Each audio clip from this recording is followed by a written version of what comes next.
4 things that interior designers know about color that you might not. And these can make the difference between your room looking ordinary and looking like you hired an interior designer.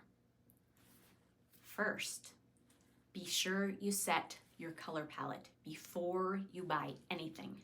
You really need to identify what your colors are, and this is actually going to save you money. And I did a whole separate tutorial on how to decide what your color palette is, but you can really save money if you choose it in advance. Here's an example on the left of a color palette that we chose using this painting, and this inspired the purchasing decisions that you see on the right. In this example, you can see the color palette on the right based on the fabric that we chose and all the items that we purchased on the left. So it made our buying decisions so much easier.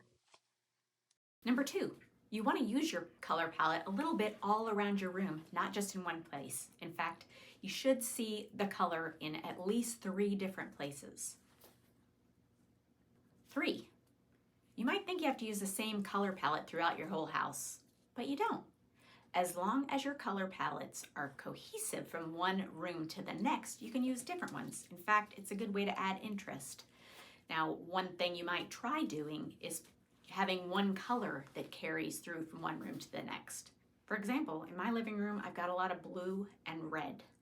But then when you move to the kitchen, there's no blue, but I've got a lot of red and black.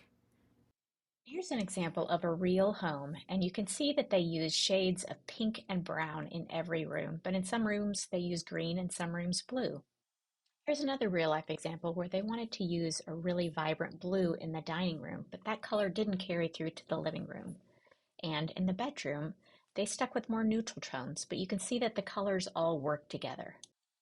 In this final example, you can see that they really wanted to use teal throughout the house. So it's in every room, and also that warm brown of the floors. And then they just mixed in different neutral colors. 4, you can use colors to trick your eye.